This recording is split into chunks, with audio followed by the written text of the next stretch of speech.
Vote পেরোতেই বন্ধ জলের tanker, সাথে রয়েছে পানীয় জলের সমস্যা। এমনই অভিযোগ তুলে মানবাজার বড়াবাজার রাজ্য সড়কের ওপর কলেজ মোড়ে পথ অবরোধ করে বিক্ষোভ দেখায় মহিলারা।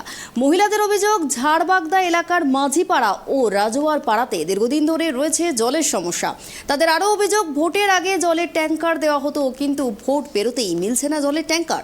দীর্ঘক্ষণ পথ অবরোধের পর অবশেষে প্রশাসনের হস্তক্ষেপে স্বাভাবিক হয় পরিস্থিতি।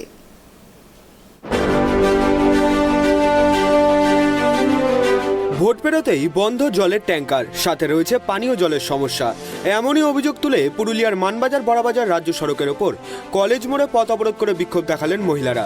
জানা গিয়েছে, দীর্ঘদিন ধরেই ঝাড়বাগদা এলাকার মাঝিপাড়া ও রাজোয়ার পাড়াতে জলের সমস্যা।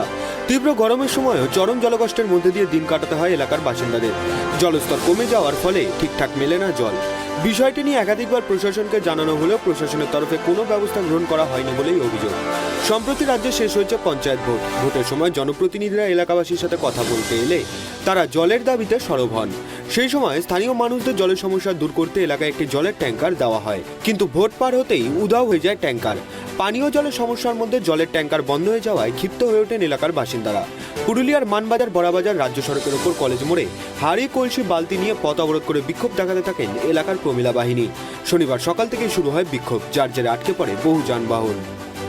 আমাদের দুটি পাড়া, মাঝি পাড়া এবং রাজওয়ার পাড়া, প্রচুর জলের সমস্যা, প্রচুর। মানে আর উপরন্ত কোনো নলকূপে কোনো জল পড়ছে না, উপরন্ত আমাদের বাঁধ থেকে জল এনে খেতে হয়।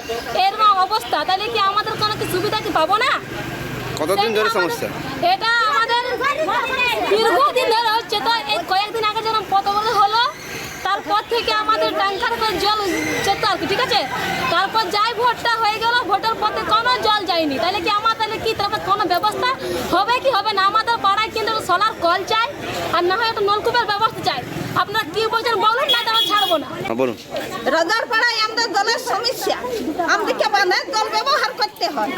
আমাদের সোলারের দরকার কিংবা কলের দরকার। ট্যাঙ্কারের জল দেয়, আজ এক সপ্তাহ জল দেয়নি। যা ভোট পেয়ে আনছে, জলের কোনো আশা নাই। তাইলে কি আমরা না খাইয়ে মরবো? কতদিন ধরে সমস্যা চলছে? সমস্যা চলছে, ভোট পাইলে দীর্ঘদিন আমাদের জলের সমস্যা, কোনো ব্যবস্থা নেই। প্রশাসনকে জানিয়েছিলেন? হ্যাঁ, ভিডিও বা এসডিও কাগজ ছিলেন তখন বলেছিলি তো, আর একবার পথ অবরোধ করেছিলাম তখন দিয়েছিল। ট্যাঙ্কারের জল, আর এখন ট্যাঙ্কারের জলও নাই। এদিন ঘটনার খবর পেয়ে ঘটনাস্থলে পৌঁছায় মানবাজার থানার পুলিশ এবং পরবর্তীকালে জনস্বাস্থ্য কারিগরি দপ্তরের আধিকারিক এসে সমস্যার সমাধানের আশ্বাস দিলে অবরোধ তুলে নেন বিক্ষোভকারীরা। পুরুলিয়া থেকে অমিত কুমার মাহাতোর রিপোর্ট, ট্রাইব টিভি।